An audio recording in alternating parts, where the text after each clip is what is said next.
Hello everyone.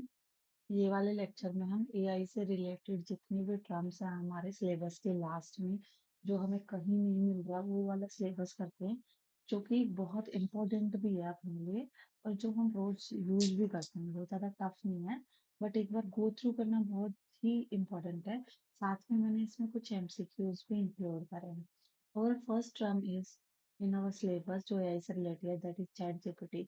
Chat GPT हम रोज use करते हैं, जैसे अभी मैं पढ़ा रही हूँ ना, तो मैं चैट जीपीटी से ही निकाला है मैंने ये, क्योंकि मेरे पास इसके नोट्स नहीं थे। तो जो चैट जीपीटी है ये ओपन एआई ने इसको डेवलप करा था। ये चैट जीपीटी में हम टेक्स्ट जनरेट कर सकते हैं, कोई भी ऐसे लिखवा ले हम इससे, स्टोरी आंसर राइटिंग, इसमें ये यूज हो रहा है। कोई डिफिकल्ट टॉपिक है वो हमें समझ नहीं आ रहा, निजी लैंग्वेज में बनवाना है, तो हम चैट जीपीटी को बोल देते हैं। बहुत सारे आइडियाज लेने हैं एक ही टॉपिक पे, तो ये ब्रेनस्टॉर्मिंग कर देता है हमारे आइडियाज के लिए, हमें हेल्प करता है। अलग अलग आइडियाज, कंटेंट, प्रोजेक्ट से रिलेटेड आइडियाज सब कुछ मिल जाता है यहाँ पे। और ये हमारी कोडिंग में भी बहुत हेल्प कर रहा है। आजकल जितने भी सॉफ्टवेयर डेवलपर हैं कोडिंग में चैट जीपीटी से बहुत हेल्प ले रहे हैं। नोट्स बनाने में हेल्प कर रहा है हमारी, कि कैसे हम शॉर्ट और माइंड मैप वाले नोट्स बनाएं। कोई प्रॉब्लम्स है उसको किसी स्मॉल पार्ट्स में डिवाइड कर सकते हैं, सॉल्व करने के लिए प्रॉब्लम सॉल्विंग में हेल्प कर रहा है।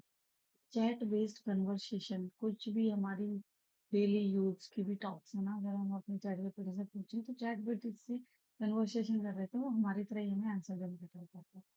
एग्जाम्पल इसको लिख देना कि हम असाइनमेंट बनाने में हेल्प कर रहे हैं, प्रोग्रामिंग के कंसेप्ट और कुछ समरी नोट्स बनाने के लिए, क्योंकि समरी नोट्स बनाने में हमें टाइम लगता है, पूरा टॉपिक पढ़ना पड़ता है, और ये बहुत ईजिली बना देते हैं।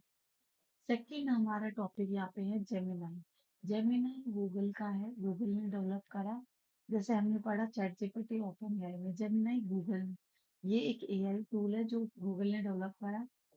इसमें एआई पावर्ड एक सर्च असिस्टेंट है, जो जो भी इंफॉर्मेशन हमें इंटरनेट से चाहिए वो बहुत ही क्विकली फाइंड करने में हमारी हेल्प करता है। और कोई लॉन्ग आर्टिकल है, वेब पेज है, उनको समराइज करने में हमारी हेल्प करता है।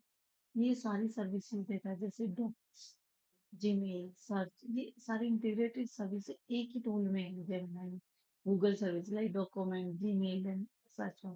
इसका एग्जांपल बात करें तो रिसर्च में बहुत जेमिनी यूज हो रहा है, लॉन्ग टेक्स्ट को समराइज करने में। और जो भी आंसर्स हैं, getting answer from the web, हाँ वेब से जो भी हमें चाहिए वो हम निकाल के लाना है। इसके बाद आता है क्लूड। क्लूड जो कि एंथ्रोपिक है, ये एक एंथ्रोपिक कंपनी ने बनाया है, ये भी एआई असिस्टेंट है। लॉन्ग राइटिंग टास्क है ना, इसी से कराएंगे आप क्लूड से। और ये स्ट्रॉन्ग समराइजेशन और रीजनिंग पावर होती है इससे। उन सबसे अलग इसके पास क्या है कि समराइजेशन और रीजनिंग पावर इसकी स्ट्रॉन्ग होती है, बड़े डॉक्यूमेंट्स के को इजीली एक्सप्लेन कर देता है। कोई भी एनालिसिस करना है, रिपोर्ट बनानी है, रिसर्च टास्क टास्क में हेल्प करे। ठीक है, ये एंथ्रोपिक कंपनी ने बनाया है क्लोड असिस्टेंट। ये लॉन्ग डॉक्यूमेंट्स के लिए हम यूज करते हैं, और राइटिंग रिपोर्ट बनाना, लॉजिकल रीजनिंग के लिए। इसके बाद हम माइक्रोसॉफ्ट का ये को पायलट, सबने देखा ही होगा आपने जब भी माइक्रोसॉफ्ट खोलते हो, आजकल इसमें एक को पायलट आ गया। फोर्थ जो हमारा टॉपिक है, ये माइक्रोसॉफ्ट ऑफिस टूल्स में होने लगे हैं, जैसे वर्ड, एक्सेल, आउटलुक वगैरह में। जो भी डॉक्यूमेंट हम राइटिंग करते हैं, तो ये उनको ऑटोमेट करता है, राइटिंग करते टाइम उनका एनालिसिस करता रहता है। जो को पायलट साथ साथ वर्क करता रहता है हमारे प्रेजेंटेशन और की जो समरीज वगैरह है वो ऑटोमेटिकली क्रिएट करने में हमारी हेल्प करता है। तो इसका काम क्या है कि राइटिंग कर देना डॉक्यूमेंट्स को वर्ड में, दूसरा डाटा को एनालाइज करते रहना एक्सेल में, और स्लाइड्स पावर पॉइंट करने में हमारी हेल्प करता है। फिफ्थ टॉपिक है कैनवा एआई, जो बोलता है एआई फीचर्स हैं कैनवा डिजाइन प्लेटफॉर्म में। हम इसमें ना magic right for the automatic text writing होता है इसमें। अलग अलग आइडियाज और टेम्पलेट्स मिलते हैं, बहुत अच्छी हम पीपीटी बना सकते हैं, ग्राफिक्स का यूज कर सकते हैं, इमेजेस का यूज कर सकते हैं कैनवा में। काफी अच्छा डिजाइनिंग प्लेटफॉर्म की तरह यूज किया गया है कैनवा। इसका ये फीचर अवेलेबल है कैनवा डिजाइन प्लेटफॉर्म पे, कैनवा एआई। ये पोस्टर मेकिंग में हेल्प कर रहा है, सोशल मीडिया पोस्ट बनवानी है तो कैनवा इसको अच्छे से आता है, बहुत बढ़िया बना सकता है। प्रेजेंटेशन क्विकली बना सकता है। मोस्टली इसका यूज थंबनेल थंबनेल जो बनाते हैं ना उसको डिजाइन करने में यूज हो रहा है, सोशल मीडिया के ग्राफिक्स में यूज हो रहा है, राइटिंग, कैप्शन और कंटेंट में यूज हो रहा है। अब इनका एक शॉर्ट रिवीजन देख लेते हैं। जब टेक्स्ट जनरेशन की बात करें तो चैट जीपीटी किया है तो टेक्स्ट जनरेशन। जेमिनाई, आई मतलब एआई से रिलेटेड सर्च जो समराइज करना है तो जेमिनाई। क्लूड, क्लूड नाम पता चला कि देखो एआई तो क्लूड में भी है, लेकिन क्लूड में रीजनिंग आ गया, क्लोज फाइंड आउट करना है।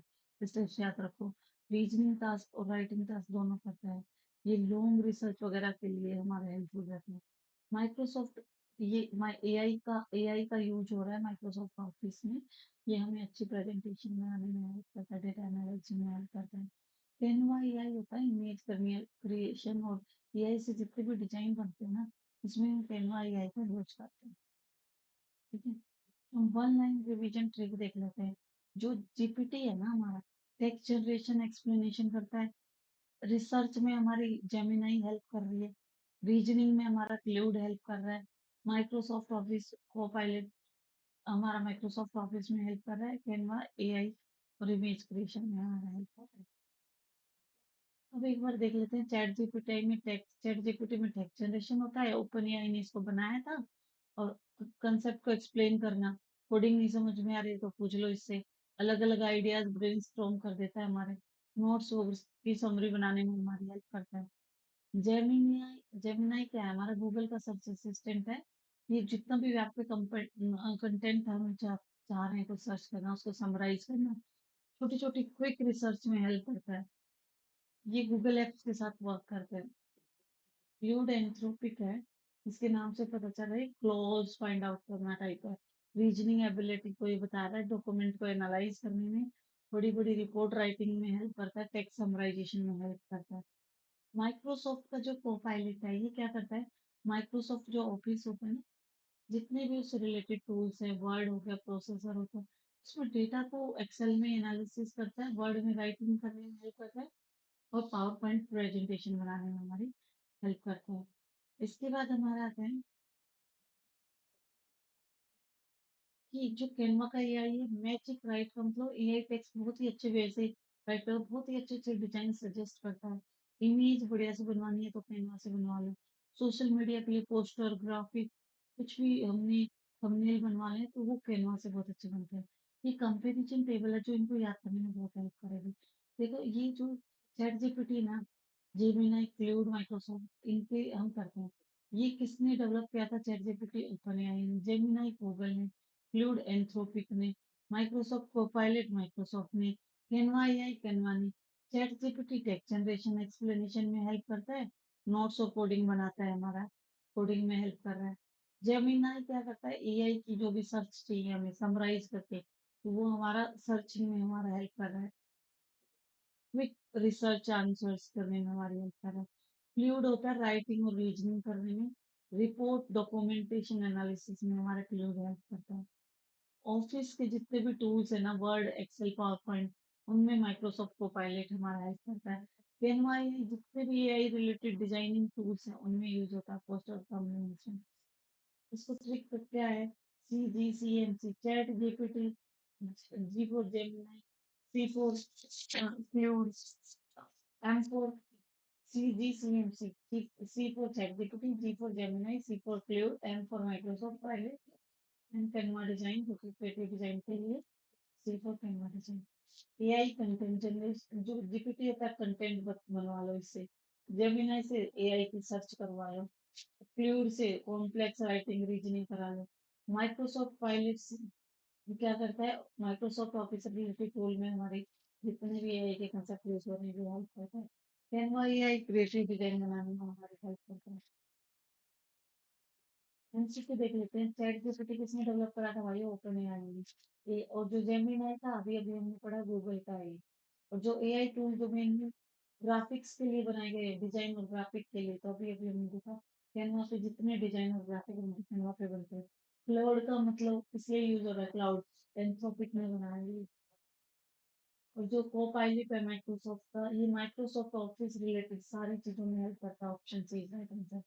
जो एआई टूल्स हैं जो मैजिक राइट फीचर्स प्रोवाइड करते हैं, तो इसका मतलब कैनवा है। पता है इसका मस्त डिजाइन बना के देता है ना, मैजिकली लगता है कैनवा में जितना वो डिजाइन बनाते हैं, थंबनेल बनाते हैं। Which AI tool is mainly used for AI powered search और समराइज? मतलब छोटी क्विक रिसर्च और समराइजेशन करना है ना, तो हम यूज करते हैं जेमिनाई सर्च के लिए, समराइज सर्च के लिए, रिसर्च जो क्विक करनी है वो जेमिनाई यूज करते हैं। एआई टूल जो कि लॉन्ग डॉक्यूमेंट एनालिसिस और रीजनिंग के था भी, तो ये हमारा था रीजनिंग वाला क्लूड, जिसको क्लोज से मतलब होता है। जो को पायलट हेल्प करता है क्रिएटिंग में माइक्रोसॉफ्ट में, तो वो किस लिए यूज होता है? कोई अच्छी डॉक्यूमेंट्स बनाने, प्रेजेंटेशन, डेटा एनालिसिस, इन सब में माइक्रोसॉफ्ट को पायलट का यूज होता है। विच of the following AI tools help in coding और एक्सप्लेन? देखो कोडिंग में हमने बताया ना चैट जीपीटी की हेल्प लेता है, तो यही आंसर है इसका। क्विक रिवीजन देख लेते हैं। चैट जीपीटी टेक्स्ट और कोडिंग में कर रहा है हमारी। जेमिनाई जितनी भी समराइज सर्च करनी है छोटी एआई से रिलेटेड हो, फ्लूड रीजनिंग और राइटिंग में।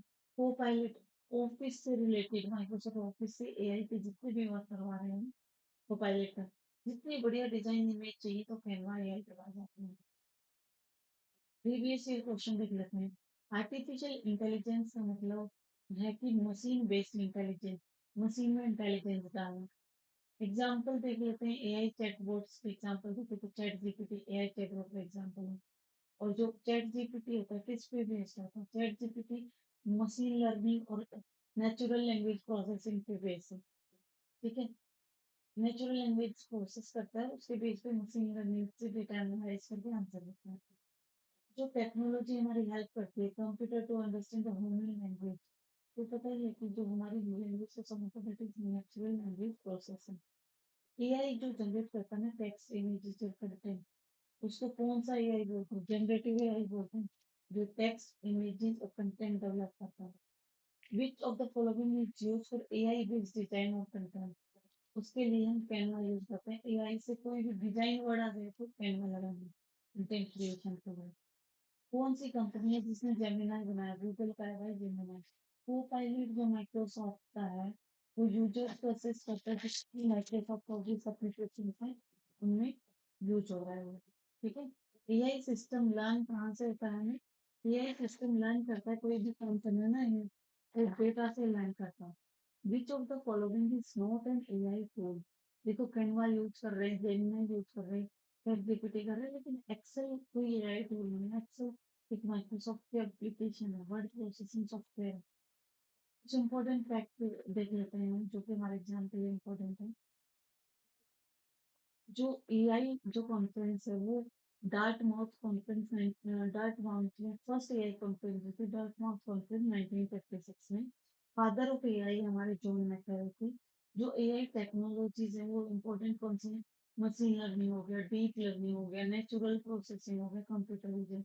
ये चारों के चारों बहुत इंपॉर्टेंट है, पेपर में आ सकते हैं कि मशीन लर्निंग क्या होता है, डीप लर्निंग क्या होता है, नेचुरल प्रोसेसिंग कैसे करते हैं, इसका कंप्यूटर विजन हमारा क्या है।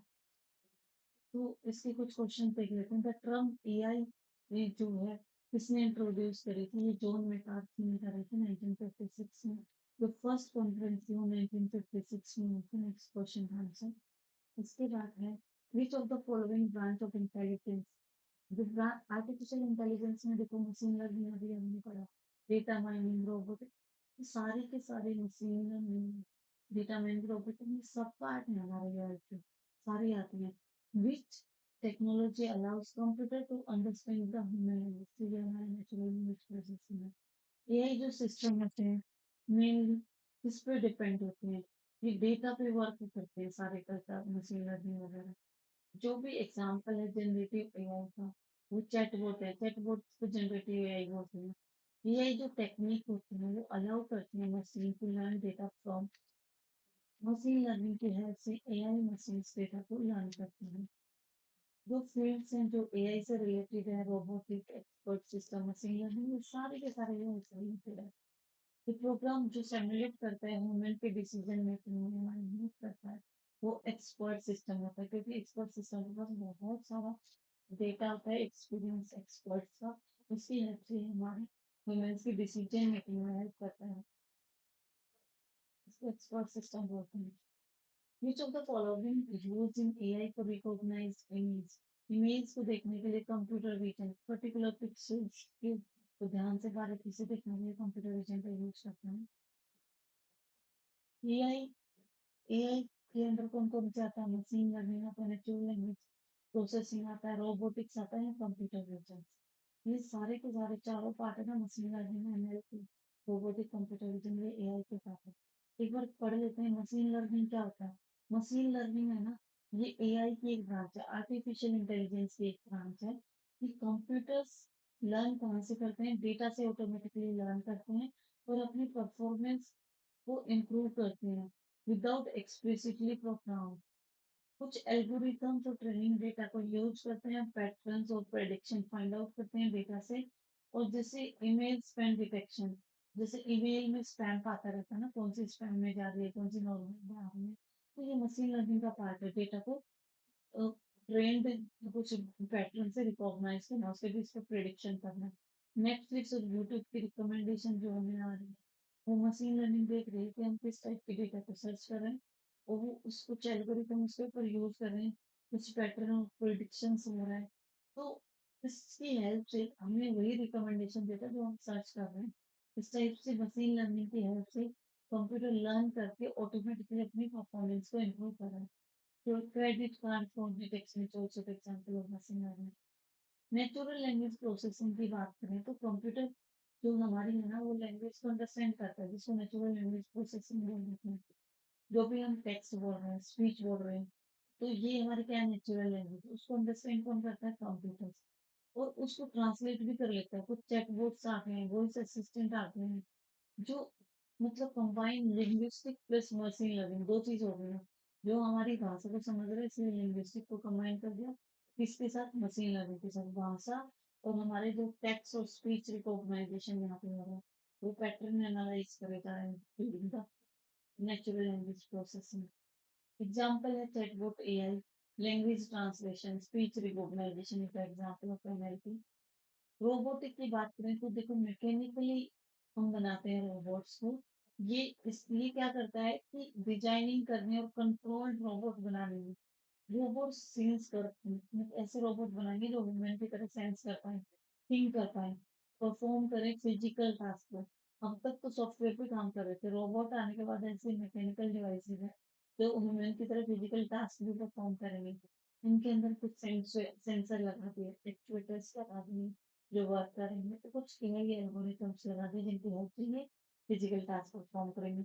ऑटोमेशन एंड मैन्युफैक्चरिंग हो रही है रोबोटिक्स में, जो हमारे मैकेनिकल डिवाइसेस के साथ। इंडस्ट्रीज रोबोट्स इन फैक्ट्रीज, तो जहाँ पे हमारा ह्यूमन काम नहीं कर सकता वहाँ पे रोबोट जाके काम कर सकते हैं।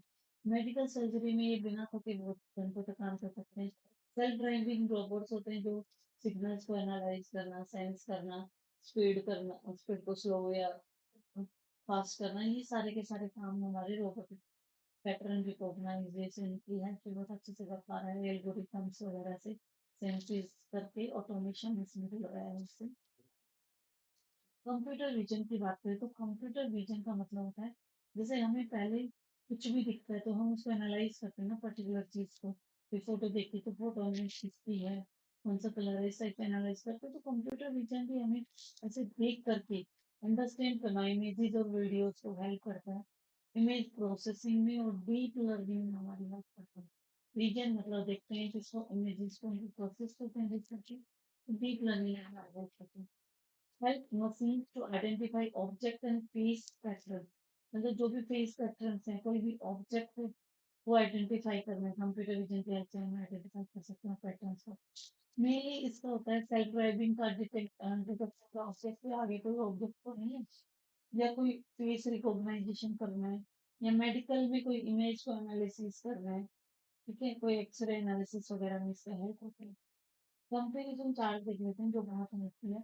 मशीन लर्निंग में का मेन पर्पज होता है डेटा से लर्न करना, और एनएलपी का काम होता है हमारी लैंग्वेज को समझना।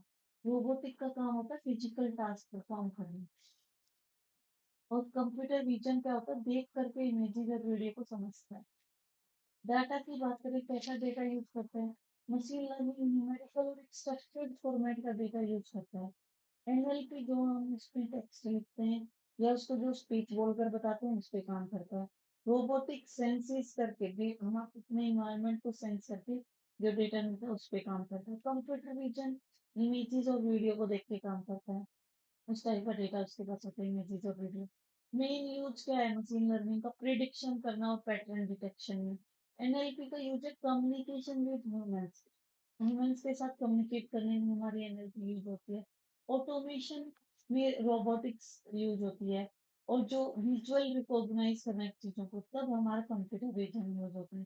एग्जाम्पल की बात करें, जितने भी रिकमेंडेशन सिस्टम है, स्पैम वगैरह, तब वहाँ यूज होता है।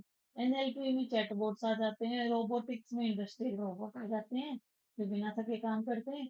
और फेस रिकॉग्नाइजेशन कंप्यूटर विजन की हेल्प से काम करते हैं।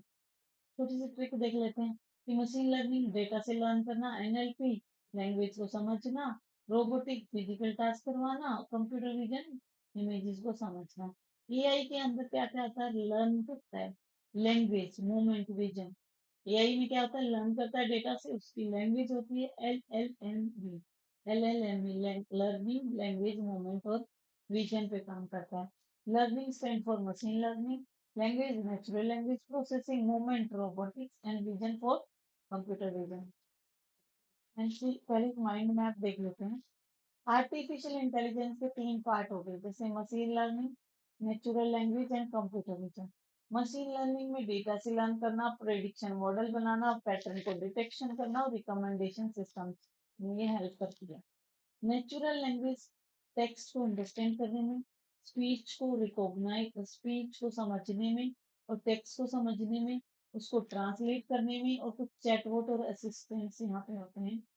कंप्यूटर विजन इमेजेस को देखती है, इमेज को रिकॉग्नाइज करती है, ऑब्जेक्ट का डिटेक्शन और फेस रिकॉग्नाइजेशन है। रोबोटिक आ गई, जो कि इंटेलिजेंट मशीन्स होती हैं, सेंसर की, एआई एल्गोरिथम्स होते हैं, इसमें सेंसर्स होते हैं, ऑटोमेटेड कर देते हैं टास्क को। इंडस्ट्री रोबोट्स, मेडिकल रोबोट्स आ गए हैं आजकल हमारे। इसको याद करने का ट्रिक है, पहले machine learning, then NLP, robotics and computer. Machine learning data से, एनएलपी लैंग्वेज को समझना, robotic physical task and computer vision images को समझना। चलिए तो बात करते हैं। Artificial intelligence was first introduced in 1956। Father हैं जॉन मैकेरेथी उसका। 1956 में जो हेल्प की थी वो डार्टमाउथ कॉलेज में करी थी। और जो ब्रांच है एआई का, वो कौन सा है हमारा? एनएलपी, रोबोटिक, मशीन लर्निंग, सारे ही हैं। मशीन लर्निंग मेन किसके साथ डील करता है? हमारा डेटा से लर्न करने के साथ। एनएलपी हमारा नेचुरल लैंग्वेज प्रोसेसिंग होता है। एआई जो हमारी हेल्प करती है, computer to understand human language is NLP. Face recognition में हमारा कंप्यूटर विजन हेल्प करता है। रोबोट्स जो फैक्ट्रीज में है, वो एग्जाम्पल है हमारा रोबोटिक्स का। एआई जो सिस्टम होता है मेनली किस पे वर्क करता है? डेटा पे। एआई की जो ब्रांच है, जो रिकमेंडेशन सिस्टम्स हैं, वो है मशीन लर्निंग। एआई ब्रांच और जो रिकमेंडेशन सिस्टम है, मशीन लर्निंग। चैटबॉट्स का यूज मेनली हमारा क्या होता है? एनएलपी में आता है, नेचुरल लैंग्वेज प्रोसेसिंग में। इमेज रिकॉग्नाइजेशन किससे रिलेटेड है? इमेज को देखना, computer vision. Self driving car भी आसपास देखते चलते हैं, तो हमारे इसमें मशीन लर्निंग भी होती है, पैटर्न भी देखेंगे, सेंस भी करेंगे इन्वायरमेंट को। और कंप्यूटर विजन, सामने कोई इमेज या कुछ भी आ जाता है तो उसको भी देखते चलते हैं। सभी के सेल्फ में आते हैं सेंस, सेल्फ ड्राइविंग कार में। मशीन लर्निंग किसका सबसेट है? आर्टिफिशियल इंटेलिजेंस का छोटा पार्ट है, सबसेट है। स्पीच रिकॉग्नाइजेशन किसकी एप्लीकेशन है? तो स्पीच एनएलपी में होता है ना, हमारा नेचुरल लैंग्वेज में। तो एआई क्रिएट नया कंटेंट बनाना है तो जनरेटिव एआई यूज करते हैं। रिकमेंडेशन सिस्टम यूट्यूब और नेटफ्लिक्स पे हम यूज कर रहे हैं, वो किसका एग्जाम्पल है? मशीन लर्निंग का रिकमेंडेशन सिस्टम। रोबोट जो होता है ना, सर्जरी परफॉर्म करने में हेल्प करता है। ठीक है, मेडिकल रोबोट बोल देते हैं उसको हम। या एबिलिटी कंप्यूटर की कि वो ऑब्जेक्ट और इमेज को रिकॉग्नाइज करे, that is computer vision. AI technology जो वॉइस असिस्टिंग में हमारी हेल्प करती है, that is our natural language processing, voice assistants की तरह काम करती है। एक्सपर्ट सिस्टम किसका पार्ट है? वो भी आर्टिफिशियल इंटेलिजेंस का है। एआई जो मिमिक करती है, ह्यूमंस की तरह डिसीजन बनाने में हमारी हेल्प करती है, उसका एग्जांपल है एक्सपर्ट सिस्टम। क्योंकि एआई के पास बहुत सारा डेटा होता है एक्सपर्ट्स का, उससे उसके लिए एक्सपर्ट सिस्टम होता है जो ह्यूमन की तरह डिसीजन बनाने के लिए मिमिक करता है। सेल्फ ड्राइविंग जो व्हीकल्स होते हैं, उसमें sensor, machine learning, computer vision सभी होता है। एआई के जो रोबोट होते हैं इंडस्ट्रीज में, मेनली किसके लिए यूज करे जाते हैं? ऑटोमेशन के लिए यूज करे जाते हैं। एआई के जो रोबोट हैं, यही robot in industries are mainly use for automation. Translation के जो टूल्स हैं, लाइक गूगल ट्रांसलेट हो गया, ये सारे के सारे नेचुरल लैंग्वेज में आते हैं, जितने ट्रांसलेट से रिलेटेड टेक्स्ट पे बात करें, कंटेंट पे, एनएलपी का पार्ट है।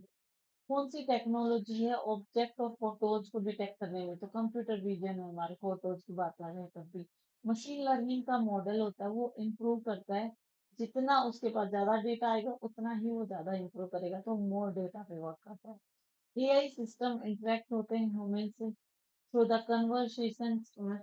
चैटबॉट के थ्रू हम कन्वर्सेशन करते हैं, उससे एआई सिस्टम ह्यूमन से इंटरेक्ट होते हैं। Which of the following is the not the branch of AI? देखो, मशीन लर्निंग भी है, रोबोटिक्स भी है, computer vision, but operating system is not the branch of AI. I think is completed. Thank you everyone for watching me. Stay tuned for more videos like this.